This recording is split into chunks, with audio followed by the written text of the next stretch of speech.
Assalamualaikum warahmatullahi wabarakatuh. Alhamdulillah rabbil alamin.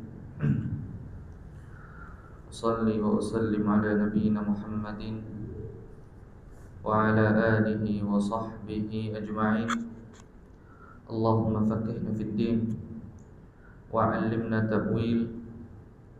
Allahumma 'allimna ma yanfa'una wanfa'na bima 'allamtana wa zidna ilman amma ba'd.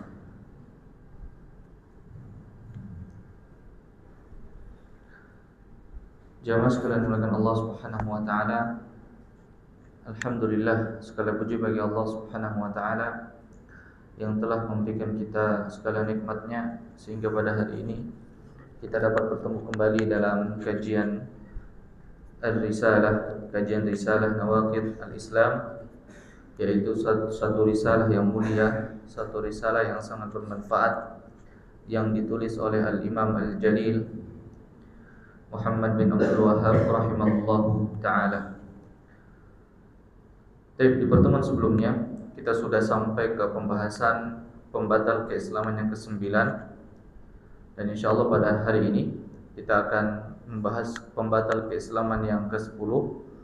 Sekaligus insyaallah kita akan menyelesaikan kitab Risalah Nawaqidh Al-Islam. Tafadhal, langsung dibacakan. Qala al-muallif rahimahullah. Qala al-muallif rahimahullahu ta'ala, al-'ashiru al-i'radu an dinillah la yata'allamuhu wa la ya'malu bihi, wad dalilu qawluhu ta'ala wa man azlamu mimman dhukkira bi ayati rabbih thumma a'rada 'anha inna minal mujrimina muntaqimun.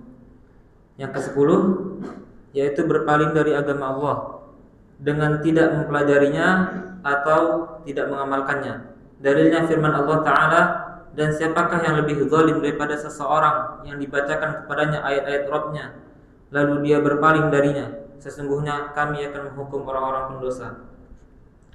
Barakallahu fiik.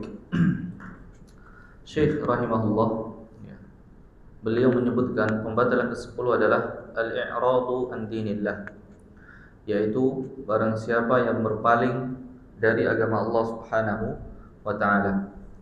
Yaitu dengan apa? La yata'allamuhu, yaitu orang yang tidak belajar tentang agama Allah, wa la ya'malu bihi, dan juga dia tidak mengamalkan apa yang ia telah pelajari dari agama Allah Subhanahu wa taala.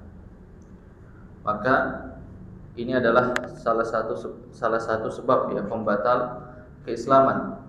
Adapun dalilnya, beliau berkata, wa dalilu qauluhu ta'ala, dalilnya adalah firman Allah Subhanahu wa taala, wa man azlamu mimman dzukkira bi ayati rabbih, dan barang siapa dan siapa orang yang paling zalim dari orang-orang yang diingatkan dengan ayat-ayat Allah Subhanahu wa taala, tsumma a'rada anha, setelah diingatkan dia berpaling.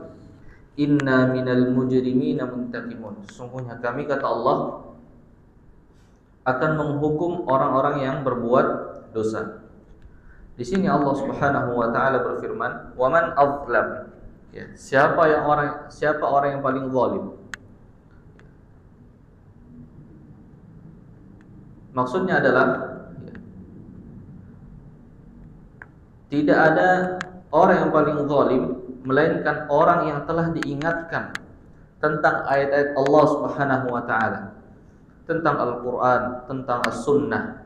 Kemudian setelah diingatkan, a'rada anha, dia berpaling, dia mengambil jalan yang lain. Itu adalah apa? Orang yang paling zalim. Dan kezaliman yang paling besar adalah apa? Berbuat syirik. Inna syirka la zulmun azim, sesungguhnya syirik adalah kezaliman yang paling besar. Kemudian Allah Subhanahu wa taala juga berfirman dalam ayat yang lain, wa man azlamu mimman dzukkira bi ayati rabbih fa'arada 'anha wa nasiya ma qaddamat yadah, dan siapa orang yang paling zalim di antara orang-orang yang telah diingatkan dengan ayat-ayat Allah Subhanahu wa taala, fa'arada anha, dan dia berpaling dari ayat-ayat Allah. Wa nasiya ma qaddamat yadah, dan dia lupa apa yang ia telah kerjakan dengan kedua tangannya. Inna ja'alna ala qulubihim akinnatan, sesungguhnya kami jadikan di atas hati-hati mereka akinnah. Akinnah itu adalah apa? Seperti penutup, ya. Seperti hal yang yang menutupi hati mereka.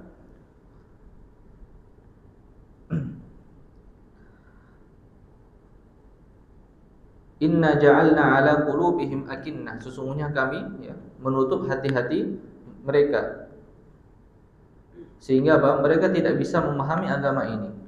Ay yafqahuhu wa fi adanihim waqara. Ketika mereka berpaling dengan ayat-ayat Allah Subhanahu wa taala, kemudian mereka lupa dengan apa yang mereka kerjakan, maka kami jadikan hati-hati mereka itu tertutup. Mereka tidak bisa menerima apa yang Allah wahyukan, apa yang Nabi sabdakan, apa yang Allah perintahkan, apa yang Allah larang. Mereka tidak bisa menerima. Seakan-akan hati mereka apa? Tertutup. Nah, orang-orang yang seperti ini, yang berpaling dari agama Allah Subhanahu wa taala, yang telah diingatkan tentang agama Allah, diingatkan tentang tauhid, diingatkan tentang syirik, diingatkan tentang arkanul Islam, rukun-rukun Islam, diingatkan tentang rukun-rukun iman, diingatkan tentang agama, kemudian mereka berpaling, mereka acuh tak acuh, maka Allah akan jadikan hati mereka tertutup, dan Allah katakan inna minal mujrimina muntaqim. Sungguhnya kami, yaitu Allah Subhanahu wa taala, terhadap orang-orang yang berbuat dosa, sungguh kami akan apa? Menghukum mereka. Ini adalah dalil bahwasannya, ya, penolakan dengan agama Allah Subhanahu wa taala itu termasuk pembatal keislaman. Semisal ada orang yang kekeh dengan agama nenek moyangnya, kemudian diingatkan tentang syirik, kemudian dia paham apa itu syirik, kemudian dia paham apa itu tauhid. Dia sudah tahu bahwasannya apa yang ia kerjakan itu salah, sudah masuk logikanya sebenarnya. Akan tetapi apa? Karena dia menganggap bahwasannya ini adalah agama nenek moyangnya, agama bapaknya, tradisi yang tidak bisa ditinggalkan, sehingga apa? Dia mengindahkan yang namanya apa? Tauhid. Dia tidak menghiraukan apa itu tauhid. Dia lebih mempertahankan, lebih memilih keyakinan yang telah diwariskan oleh orang tuanya. Maka ini adalah bentuk i'rad. Ini adalah bentuk penolakan, ya. Penolakan terhadap agama Allah Subhanahu wa taala. Sekarang kita coba rinci, ya. Pembatal yang ke-10,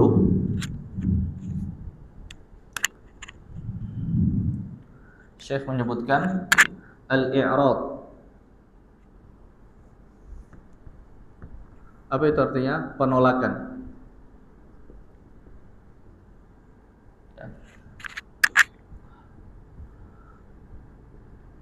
Penolakan terhadap agama Allah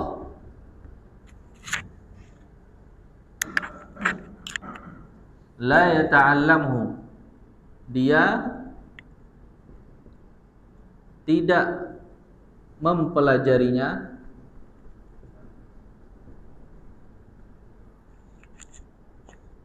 la yata'allamuhu, ya, dia tidak mempelajarinya, wala ya'malu bihi, dan juga tidak mengamalkannya.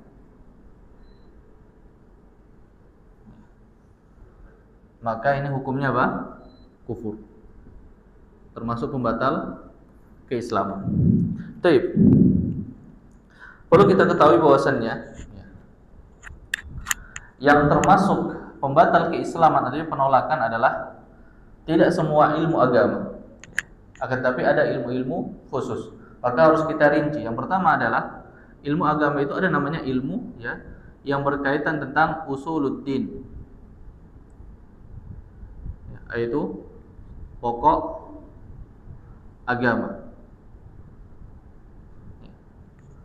Kemudian Ada yang berkaitan tentang ya,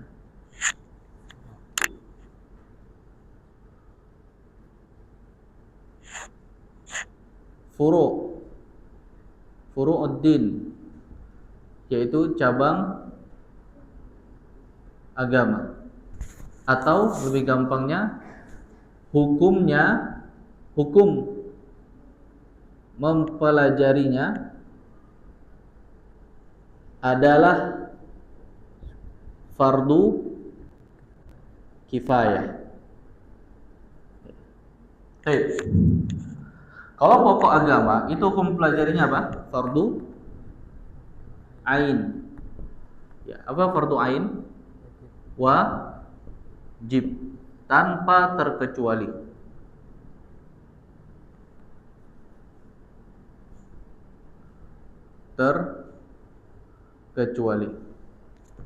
Semua orang yang mengaku bahwasannya dirinya beragama Islam, maka dia harus mempelajari usuluddin. Ya, apa itu pokok-pokok agama? Apa itu pokok agama? Yang pertama adalah arkanul Islam, yaitu rukun-rukun Islam. Apa itu rukun Islam? Apa sih rukun Islam? Masyaallah. Jangan lupa, diulang-ulang ini. Ya. Syahadatu alla ilaha illallah. Kemudian salat. Kemudian zakat. Keempat, puasa. Kelima, haji. Nah, ini adalah rukun Islam. Kemudian yang kedua adalah ya, rukun iman. Apa itu? Beriman pertama dengan siapa? Allah. Yang kedua, malaikatnya. Yang ketiga, kitabnya. Yang keempat, rasulnya. Yang kelima, hari akhir atau kiamat. Yang keenam, ada enggak? Ayo, takdir baik atau buruk. Yang terakhir, al-ihsan. Apa itu ihsan? Ahsan. Engkau beribadah seolah-olah engkau melihat Allah. Nah, ini berkaitannya dengan apa? Amaliyah ibadah. Ya. Kalaupun engkau tidak melihat Allah,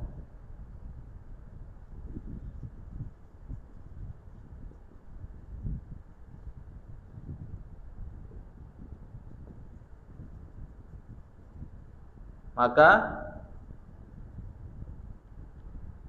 ketahuilah Allah melihatmu. Nah, ini adalah ihsan. Ya, ihsan. Jadi menghadirkan hati bahwasanya Allah Subhanahu wa taala melihat kita di setiap amaliyah ibadah kita. Ketiga ini, rukun Islam, rukun iman, rukun ihsan, itu harus dipelajari oleh setiap muslim. Dan hukumnya adalah wajib tanpa terkecuali. Kalau ada orang ya, ketika dia diajarkan tentang rukun-rukun Islam, syahadat. Syahadat ini apa? Antashhada an la ilaha illallah. Engkau bersaksi bahwasanya tiada Tuhan yang berhak disembah selain Allah. Yang berarti apa? Tauhid. Dari syahadat ini banyak hukum-hukum tentang apa? Tauhid. Ya, dan juga ada penjelasan tentang lawan dari tauhid. Apa itu? Syirik. Ya. Dan juga syahadat yang kedua apa? Antashhada anna Muhammadan Rasulullah. Engkau bersaksi bahwasannya Muhammad adalah utusan Allah. Ini adalah syahadatain, dua syahadat yang harus bergandengan. Jadi harus bersaksi bahwasannya Allah adalah ilah kami, Tuhan kami. Yang kedua adalah ya bersaksi bahwasannya Allah Subhanahu wa taala adalah sesembahan yang berhak disembah dan tidak ada sesembahan selainnya. Kemudian bersaksi bahwasannya Nabi adalah utusan Allah Subhanahu wa taala. Tidak cukup satu saja. Contoh misalnya, dia tidak cukup meyakini bahwasannya Allah adalah satu-satunya zat yang berhak disembah. Kemudian dia tidak mengimani Nabi Muhammad SAW. Ini tidak cukup. Harus dua-duanya. Kemudian ketika dia memahami itu, dia harus mempelajari konsekuensi atau turunan hukum yang ada ya, atau konsekuensi dari pengucapan kalimat tersebut. Ya, jadi tidak hanya diucapkan, akan tapi dia pelajari itu. Kalau seandainya dia mengucapkan kalimat syahadatain, kemudian hatinya menolak akan konsekuensi dari pengucapan kalimat syahadatain. Ya, semisal tentang tauhid. Diajarkan tauhid, hatinya menolak. Ya. Misal Anda tidak boleh meminta pada ahli kubur. Kemudian Anda minta pada ahli kubur.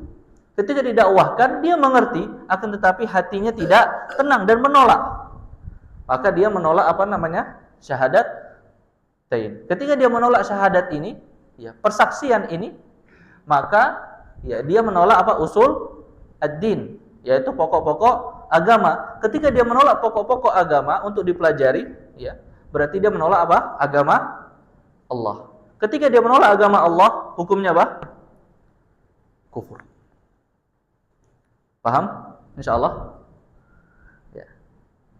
Nah, ini adalah pokok-pokok agama yang harus dipelajari. Yang pertama adalah rukun Islam, kemudian salat. Ya. Karena kita diperintahkan oleh Allah Subhanahu wa taala salat 5 waktu.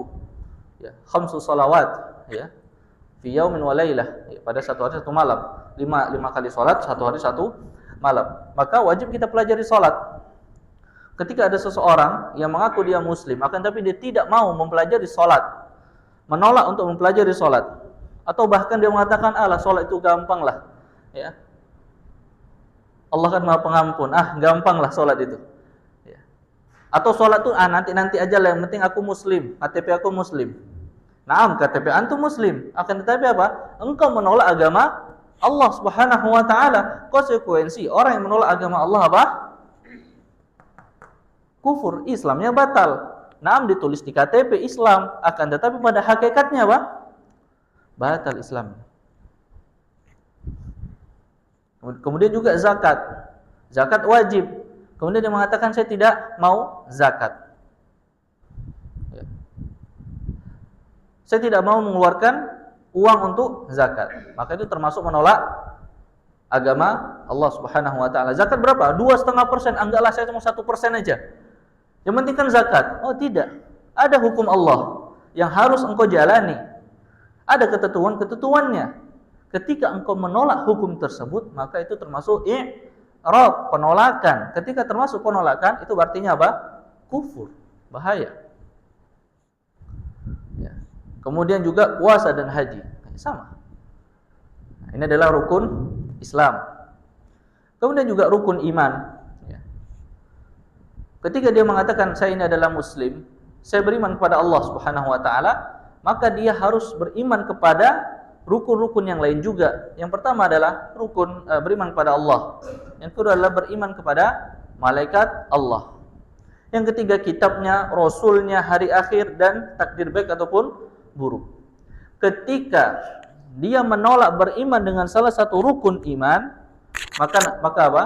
Itu termasuk al-i'rad, penolakan terhadap pokok-pokok agama. Ketika dia menolak pokok-pokok agama, ya, maka hukumnya apa?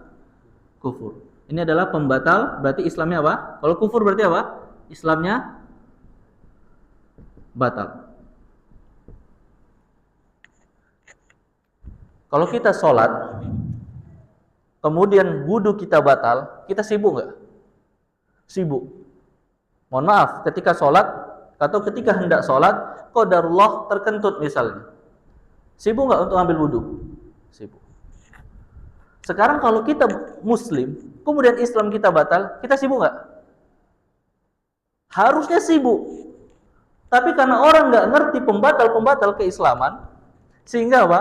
Acuh tak acuh. Bermudah-mudahan, bergampang-gampangan. Nggak ada masalah lah ini, nggak ada masalah itu.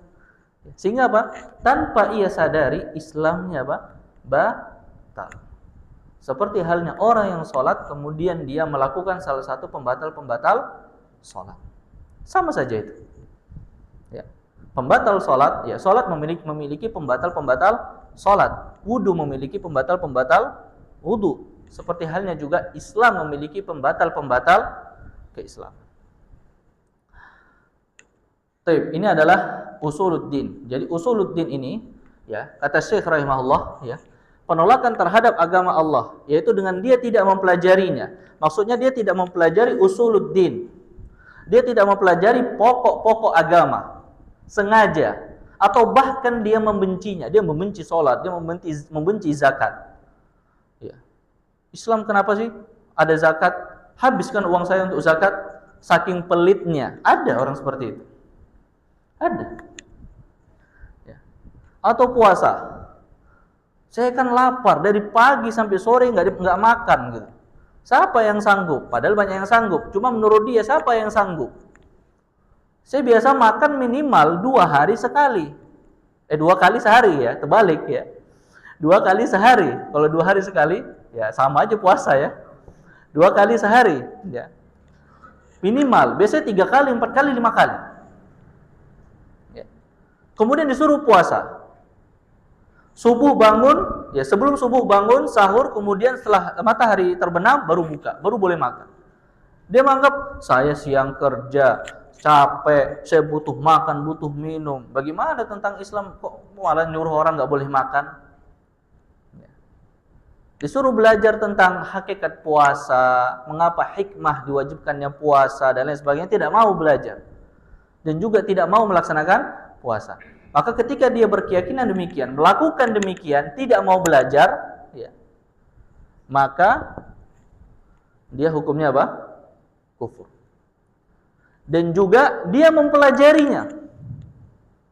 Dia paham tentang ya apa itu sholat, apa itu zakat dan lain sebagainya. Kemudian dia tidak mengamalkannya.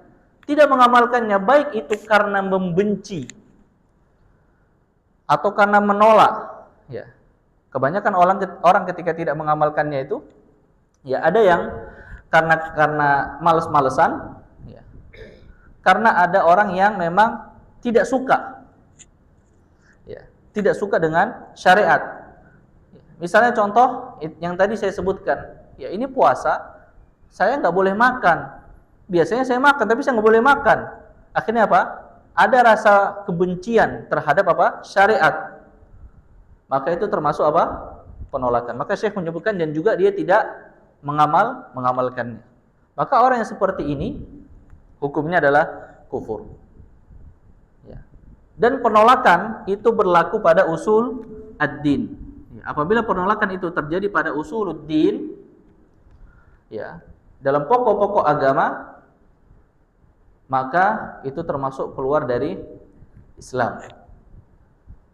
Sekarang banyak orang yang, ya, sebagian orang dia mengaku Tuhannya Allah Subhanahu wa taala, mengaku adanya malaikat, mengaku adanya kitab dan rasul.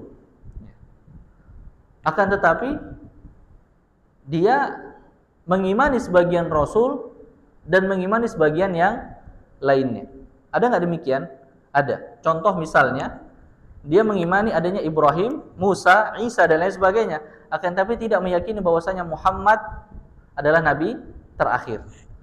Dan dia mengatakan bahwasanya ada nabi yang akan datang setelah Nabi Muhammad. Maka itu termasuk juga pembatal keislaman.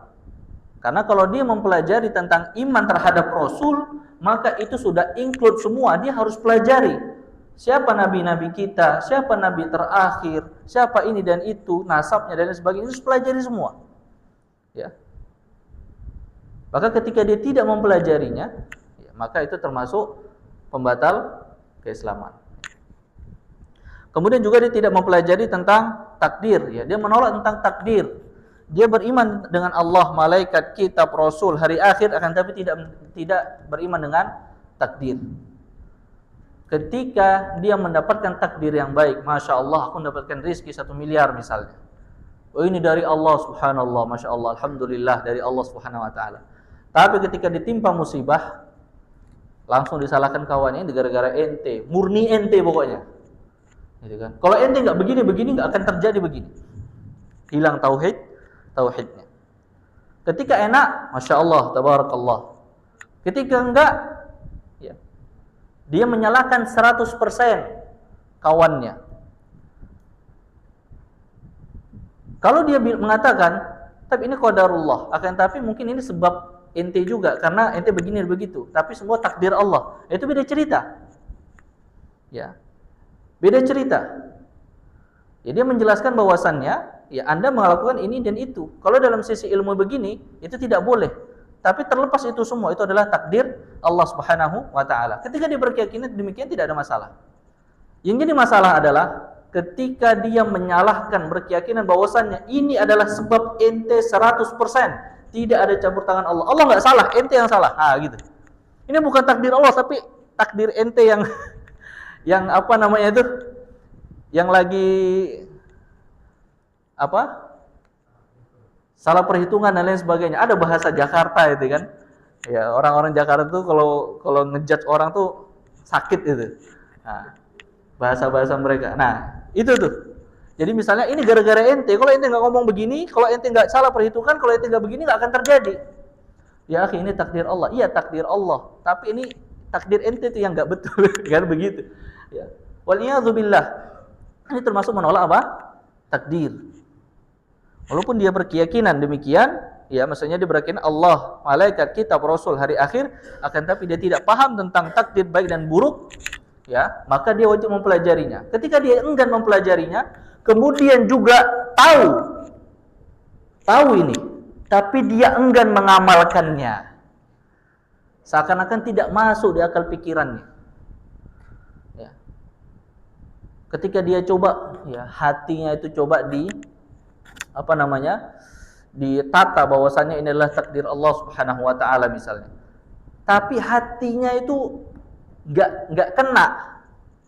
Ya, dan dia tidak mau mengamalkan bahwasannya itu adalah semua kembali kepada Allah.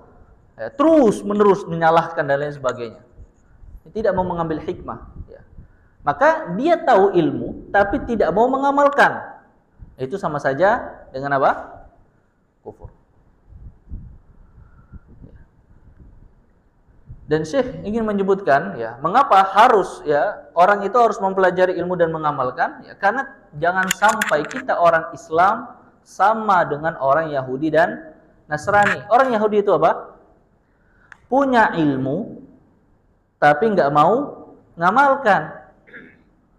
Ghairil maghdub, yaitu dimurkai. Dia dimurkai. Kenapa dia dimurkai? Dia dikasih ilmu sama Allah, pinter-pinter orang itu, tapi nggak mau ngamalkan, ya. Dikasih ilmu, dikasih kepintaran, dikasih kecerdasan, tapi nggak mau ngamalkan. Disimpan saja di sini, nggak mau amalkan dengan amaliyah badan, ya, atau ucapan dan lain sebagainya, nggak mau dia. Itu Yahudi. Waladhdallin. Ad-dhal artinya sesat. Kenapa sesat? Kenapa kok Allah sebut kesesat? Ini adalah sematan yang ditujukan kepada Nasrani. Kenapa dikatakan sesat? Dia mengamalkan ilmu yang dikata itu adalah ilmu, akan tetapi tidak belajar terlebih dahulu. Dia mengatakan nggak apa-apa, amalkan dulu, ya, nanti ilmu itu datang sendiri. Nah, ini juga keyakinan apa? Sufi seperti ini. Hadithan wa qadiman, kata Syekh Ibn Utsaimin dalam syarah kitab Nawaqidh al-Islam. Ya. Sufi begini. Ya. Jadi, udah ente ngamalkan dulu, ente zikir dulu, Zikir itu baik, ente zikir dulu, nanti ilmu itu datang sendiri. Ya. Nah ini seperti siapa? Seperti Nasrani. Nasrani dia beramal, Masya Allah beramal, ibadah, akan tapi tidak ada ilmu. Dan ini juga salah. Maka Allah katakan waladhdallin. Ya, dan ini adalah orang yang sesat. Ya, maka kita sebagai orang muslim, ya, ketika kita membaca surat Al-Fatihah, kita meminta perlindungan kepada Allah Subhanahu wa taala. Ya. Ihdinas siratal mustaqim. Ya Rabb, ya, tunjukkanlah kami jalan yang lurus. Siratal ladzina an'amta alaihim. Jalan yang mana engkau memberikan nikmat kepada mereka. Ya, yaitu para sahabat dan Nabi dan para sahabat dan orang-orang saleh. Ghairil maghdubi alaihim. Bukan yang engkau murkai kepada mereka, yang engkau murkai, bukan yang engkau murkai wahai Allah, yaitu Yahudi. Ghairil maghdubi alaihim waladdallin, dan juga bukan yang ya, orang-orang yang sesat, yaitu adalah Nasrani. Maka ketika mengilmui harus mengamalkan. Ketika belum mengilmui, jangan buru-buru mengamalkan. Ilmui dulu baru amalkan. Jadi ilmui, amalkan, ya. Kalau belum mengilmui, ya, belajar terlebih dahulu. Nah, inilah pokok-pokok atau usuluddin. Ya, adapun furu'uddin yaitu cabang-cabang agama yang mana hukumnya mempelajarinya adalah fardu kifayah, ya. Seperti misalnya adalah hukum, ya, jual beli. Misalnya, ya, tidak semua orang dia niaga, akan tapi mayoritas muslim adalah dia berniaga. Ya, misalnya faraid, hukum-hukum faraid, ya. Atau misalnya nahwu, ya. Ya. Atau hukum-hukum agama yang lain yang bukan termasuk pokok-pokok agama. Ini hanya sebagai pembantu saja. Ya. Maka hukumnya adalah, ya, sunnah untuk dipelajari. Akan tetapi, ya, seperti hukum jual beli, ketika dia berstatus pedagang, maka dia wajib mempelajarinya. Ketika dia tidak mempelajarinya, maka rentan akan terjatuh dosa besar. Maka kata Syekh, ya, apabila orang, ya, tidak mempelajari ilmu ini, ya, kemudian dia butuh, maka itu termasuk dosa besar. Semisal orang yang mempelajari, orang yang berdagang misalnya, rentan terjatuh kepada riba, kemudian dia jatuh kepada riba, dan dia tidak mempelajari tentang jual beli, maka itu termasuk dosa. Termasuk dosa. Maka cukup, ya, maka di sini dikatakan hukumnya fardu kifayah. Fardu kifayah itu apa? Ketika seseorang sudah mempelajarinya, maka kewajibannya yang lain gugur. Kewajiban yang lain gugur. Maka ketika sudah dipelajari oleh seseorang, maka yang lain tidak perlu, artinya tidak wajib untuk mempelajarinya. Tapi kalau tidak ada yang mempelajarinya, maka hukumnya menjadi apa? Fardu ain. Misalnya setanjung Pinang nih, ya, tidak ada yang mempelajari hukum agama, internet nggak ada, kemudian telepon nggak ada dan lain sebagainya, putus. Kemudian tidak ada orang yang mempelajari ilmu nahwu, nggak ada yang mempelajari ilmu bahasa Arab, nggak ada yang mempelajari ilmu jual beli, nggak ada yang mempelajari ilmu faraid. Ya. Apa hukumnya? Hukumnya adalah fardu ain pada setiap individu. Sampai ada satu orang yang mempelajari ilmu tersebut, ya, maka hukumnya menjadi fardu kifayah. Apa hikmahnya?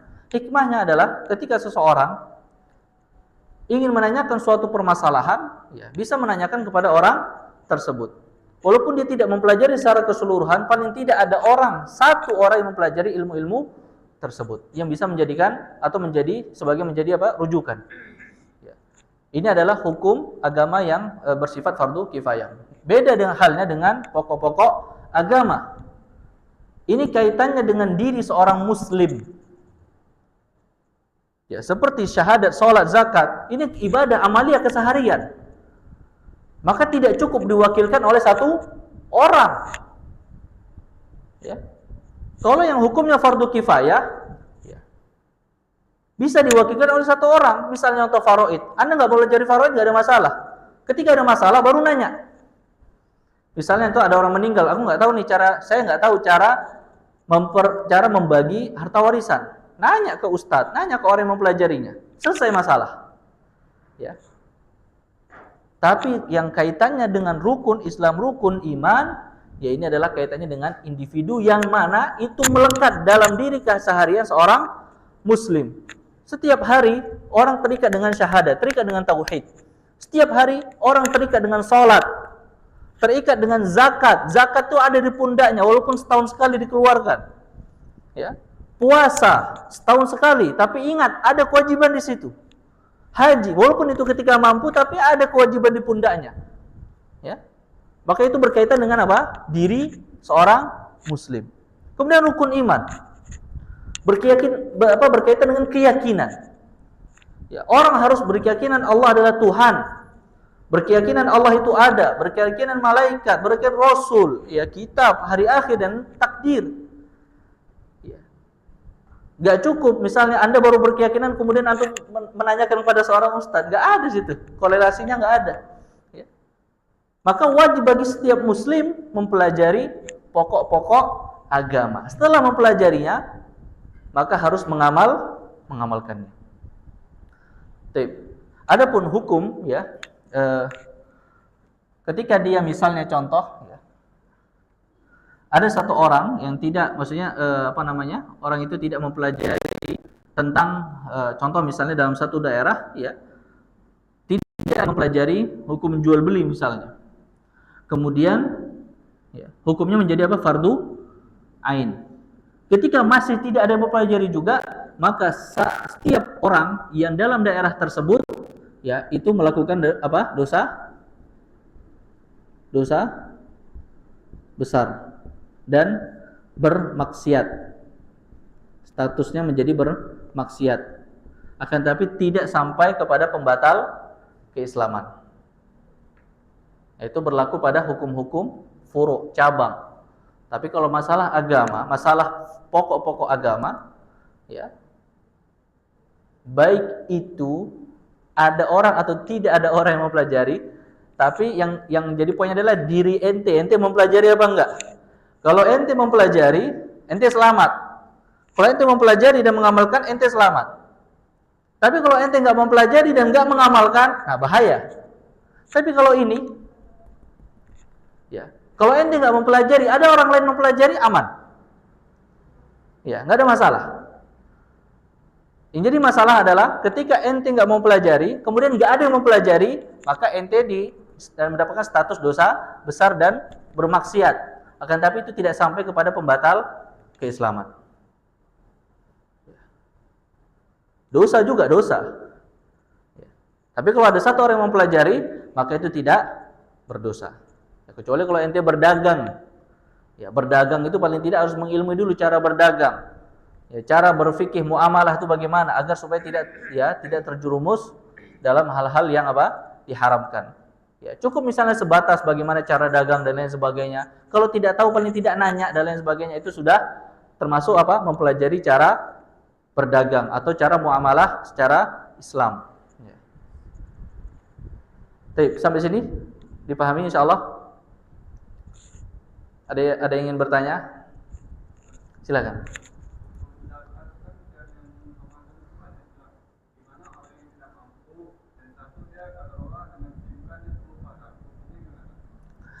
Zakat apa nih? Zakat mal, zakat fitrah. Zakat fitrah. Kalau dia tidak mampu, ya, tidak mampu ini kan banyak kategorinya. Ini kita membahas hukum fikih nih. Ya. Kalau dia tidak mampu, maka tidak wajib zakat. Ya. Kalau dia tidak mampu, maka tidak wajib zakat. Kalau dia mampu dan terlupa, maka dia berdosa. Dan dia wajib mengeluarkan zakatnya. Karena itu adalah hutang. Paham ya? Dan ini berdosa, status dosa itu. Ya. Makanya harus titen. Ya, kapan harus mengeluarkan zakat dan lain sebagainya. Ya. Harus mempelajari tentang hukum-hukumnya. Insya Allah mempelajari tentang zakat gak sampai 1 jam. Ya, 30 menit. Baik. Kita lanjutkan. Wala farqa في جميع هذه النواقض بين الهاجر والجاد والخائف إلى المقرب. طيب. Artinya?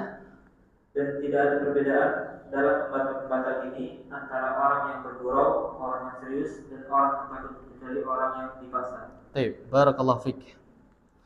Kata Syekh rahimahullah, ya, tidak ada perbedaan, ya, wala farqa fi jami'i hadhihi nawaqid.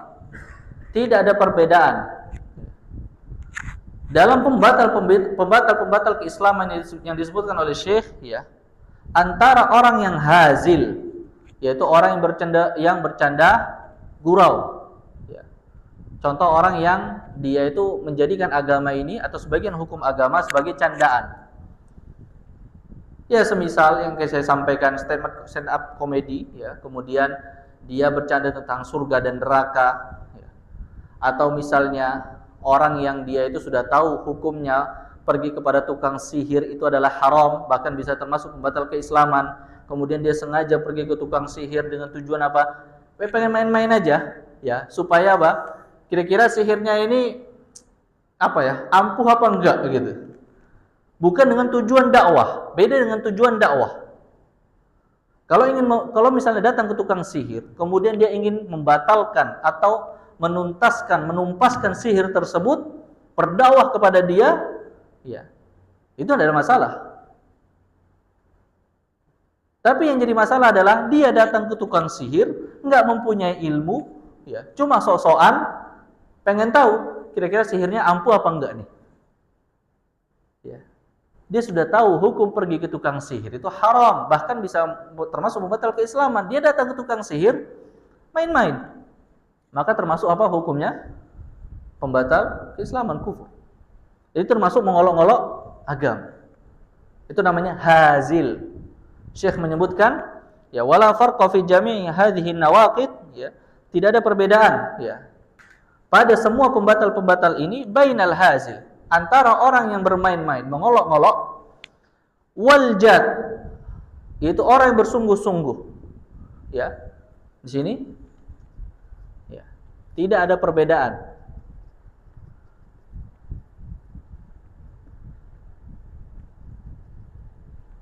Antara orang yang bermain-main dengan pembatal-pembatal keislaman, kemudian juga orang yang bersungguh-sungguh. Bersungguh-sungguh ini maksudnya apa? Serius, ya. Contoh, ya, seperti tadi, dia menolak Islam secara serius. Dia menolak tentang usuluddin, tentang sholat secara serius. Dia menolak tentang misalnya mengimani para malaikat.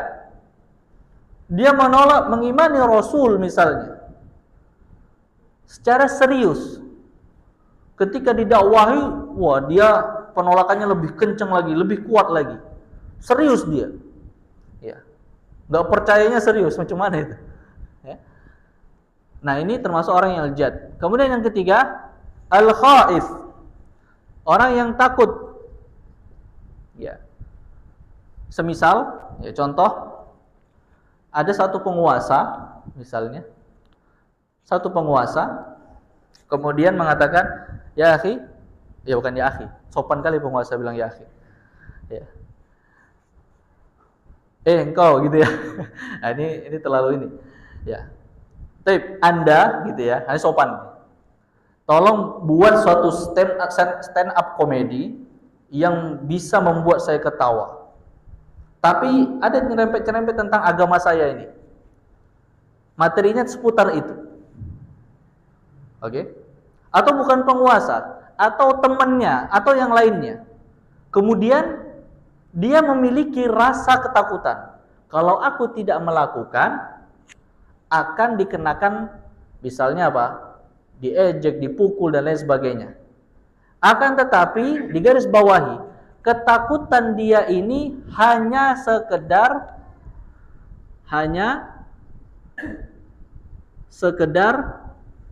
dugaan. Jadi ada 50-50. Kalau saya nggak melakukan, saya kena ini, saya kena pukul, saya kena penjara, saya kena ini dan itu. Tapi ada 50% kemungkinan saya nggak ada masalah, nggak kena apa-apa. Ya. Dia memiliki dugaan 50-50.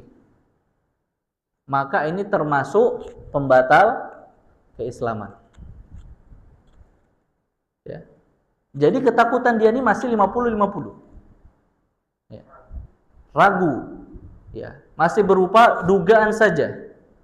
Ya, misalnya contoh, ya, kamu ketika nanti ada orang yang ngomong, misalnya nih, ajudan gubernur, misal, ya, ajudan gubernur.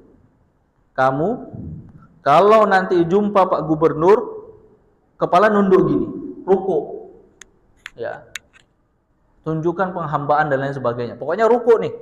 Kalau enggak, kamu nanti saya hajar di luar. Misal. Tapi orang ini tahu sifat gubernur, orangnya baik dan lain sebagainya, enggak suka diginikan dan gitu kan. Masih ada rasa takut di dalam hatinya. Akan tetapi untuk dipukul itu masih 50-50. Ya, bisa jadi dipukul, bisa jadi enggak. Ya, ketika dia hanya memiliki rasa dugaan, kemudian dia melakukan apa yang menjadi perintah ajudan tadi. Ingat, ajudan tadi memerintahkan apa? Ruku, sujud atau ruku lah. Ruku itu hanya untuk Allah. Gak boleh untuk makhluk. Kita tundukkan kepala begini, gak boleh. Apalagi ada rasa penghambaan, itu keluar dari Islam. Isyrak, ya, termasuk syirik. Kemudian rasa ketakutan tadi, ya, sebenarnya hanya 50, hanya dugaan saja. Kemudian dia lakukan apa yang menjadi perintah ajudan tadi, maka itu termasuk pembatal keislaman. Kemudian saya menyebutkan illal mukrah. Nah, kecuali yang keempat, ya, illal mukrah, kecuali orang yang terpaksa.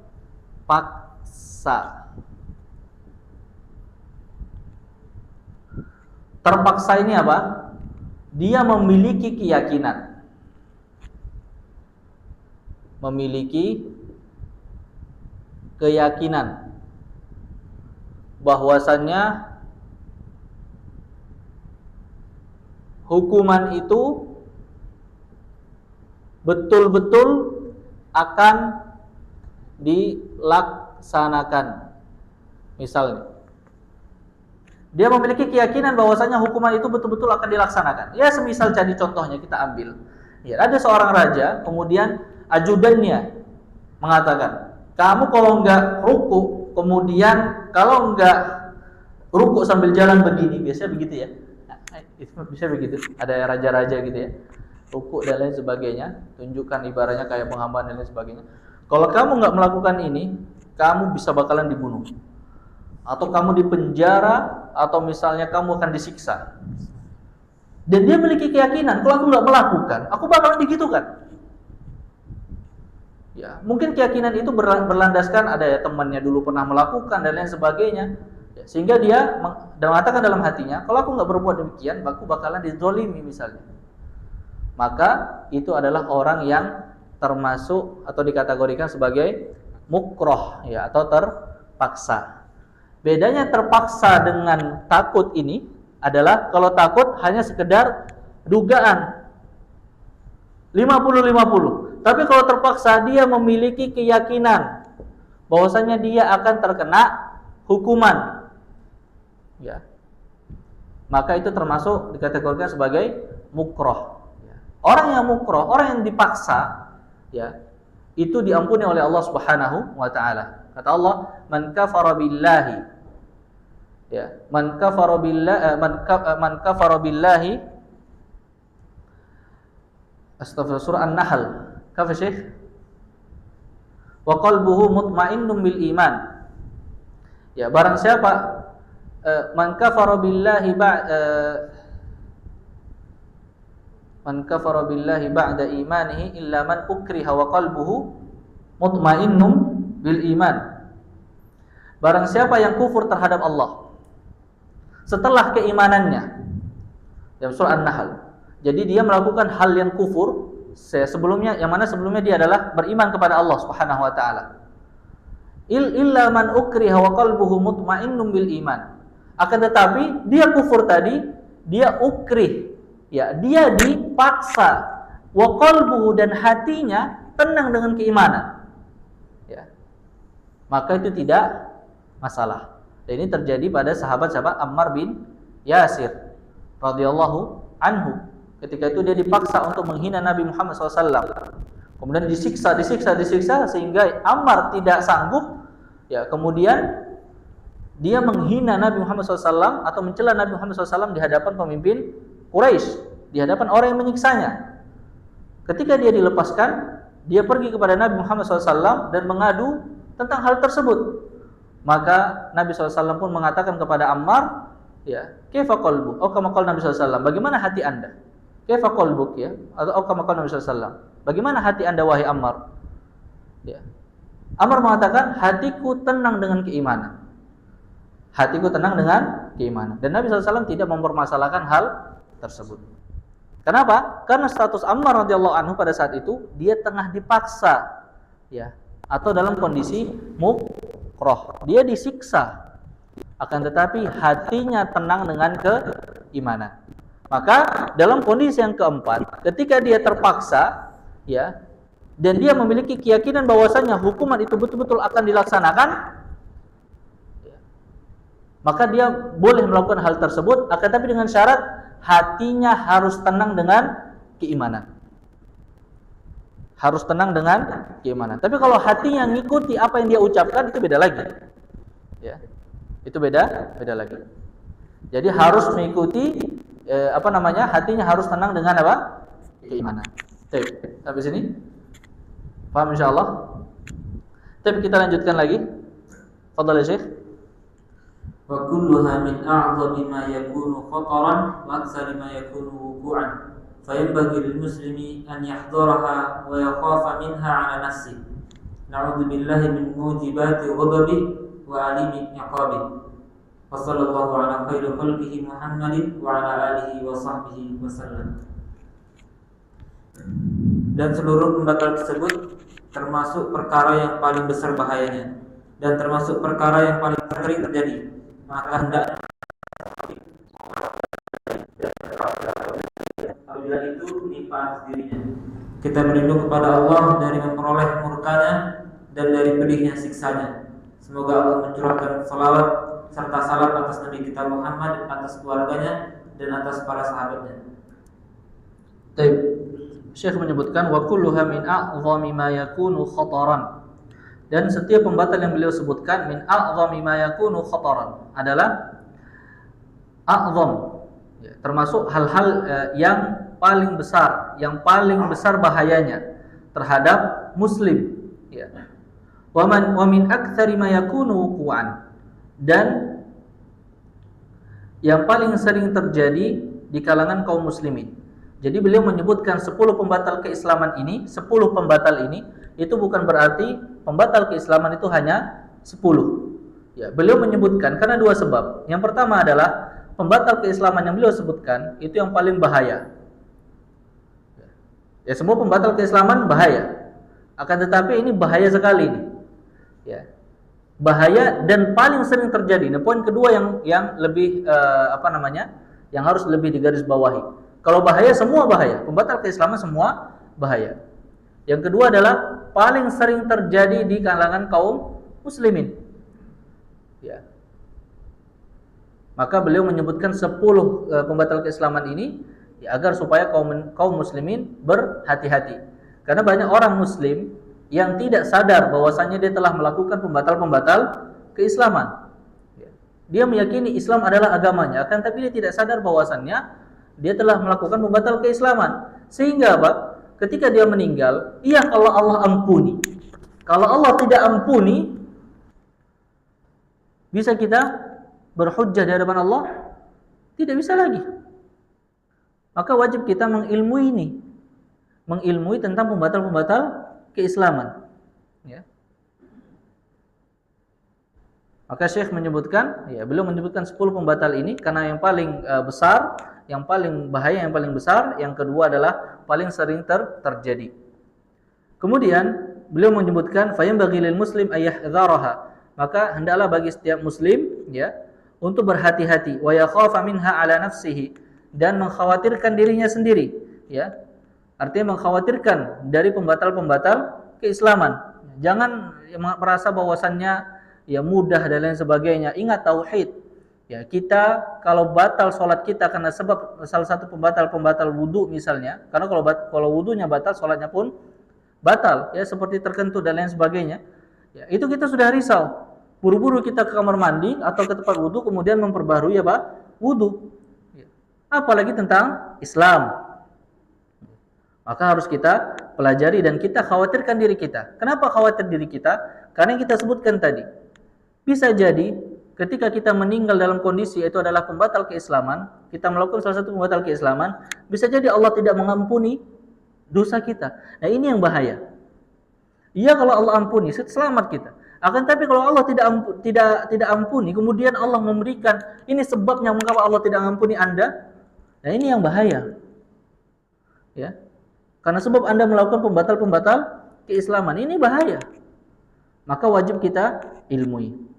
Kemudian Syekh mengatakan na'udzubillahi min mujibati ghadabihi. Ya, kami berlindung kepada Allah dari segala hal yang menyebabkan kemurkaan Allah Subhanahu wa taala, wa alimi iqabihi, dan juga pedasnya pedasnya azab-azab Allah Subhanahu wa taala. Wassallallahu ala nabiyyina Muhammad. Baik, alhamdulillah kita telah menyelesaikan kitab Nawaqid al-Islam. Baik. Sebelumnya ada yang ingin bertanya? Ya, tafadhol. Silakan. Insyaallah jelas ikhwah syarahnya tentang Nawaqid al-Islam, pembatal keislaman. Baik, ada yang ingin bertanya? Tafadhol. Kalau antum ikutin dari awal insyaallah jelas. Tapi kalau potong-potong biasanya bingung tuh. Ya. Jadi kalau ngikutin dari awal, dari pembatal pertama, kemudian kedua, ketiga, apalagi dari awal kitab. Yang kita pelajari apa? Al-usul ats-tsalatsah. Kemudian lanjutnya apa? Qawaid al-arba'. Kemudian selanjutnya nih Nawaqid al-Islam. Ya. Baik. Ada pertanyaan? Insyaallah jelas ya.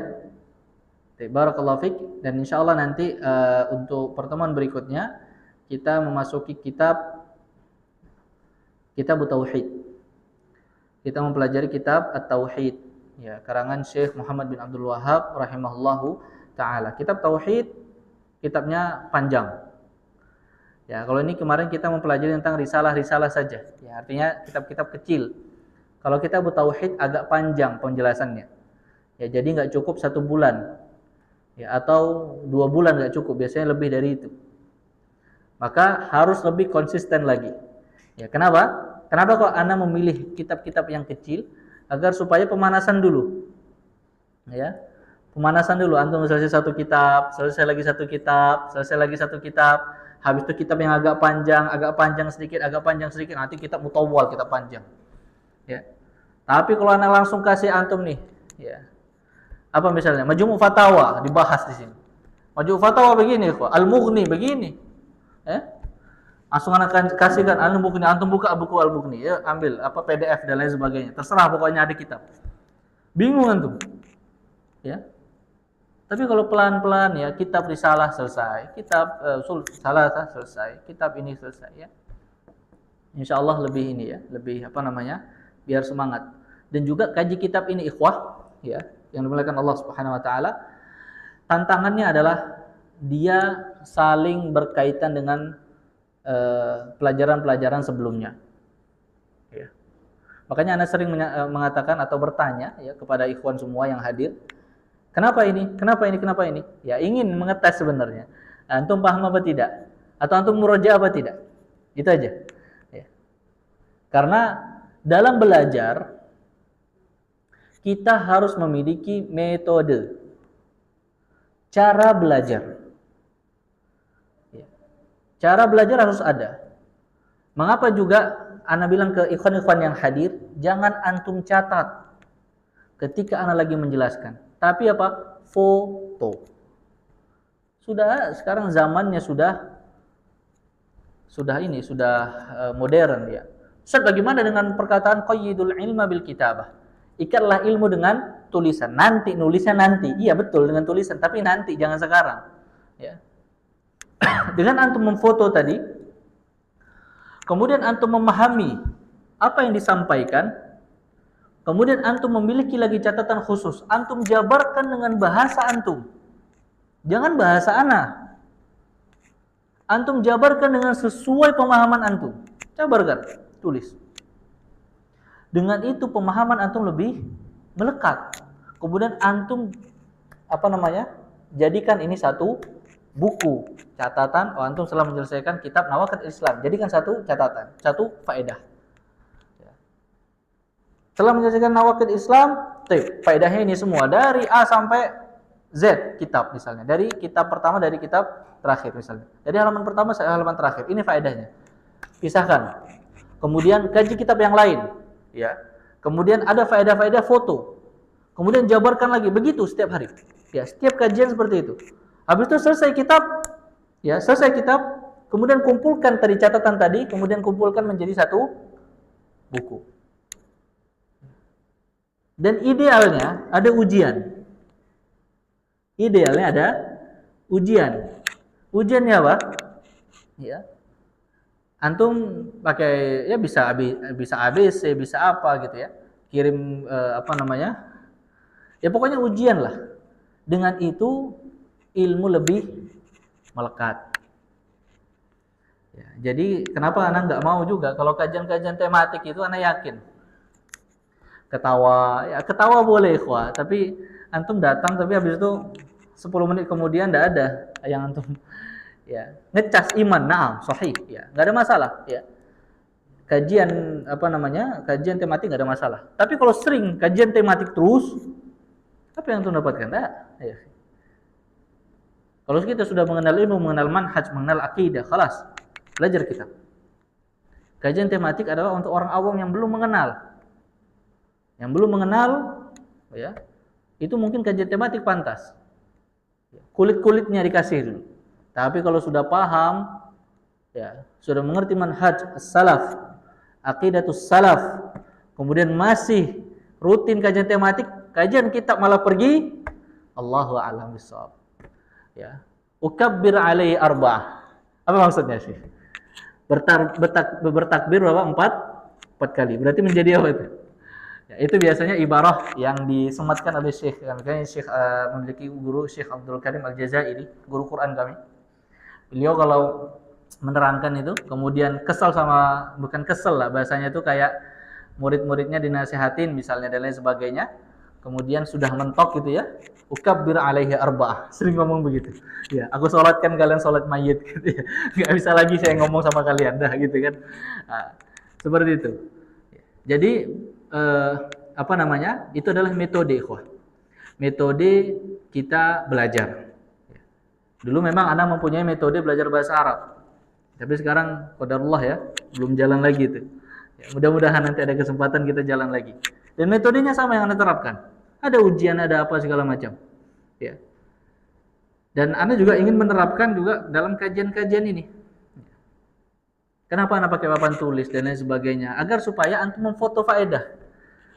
Kalau anak hanya sekedar ngomong, anak yakin ya 80% sampai 90% turu. Ya, tidur. Ya. Tapi kalau anak tulis dan lain sebagainya, paling tidak ada faedah yang didapatkan sepulang kajian. Barakallahu fik. Ada pertanyaan? Anak tanyakan sekali lagi. Insyaallah sudah jelas semua. Barakallahu fik. Mudah-mudahan bermanfaat. Kurang lebihnya kami mohon maaf. Kita tutup dengan doa kafaratul majlis. Subhanakallahumma bihamdika asyhadu an la ilaha illa anta astaghfiruka wa atubu ilaik. Assalamualaikum warahmatullahi wabarakatuh.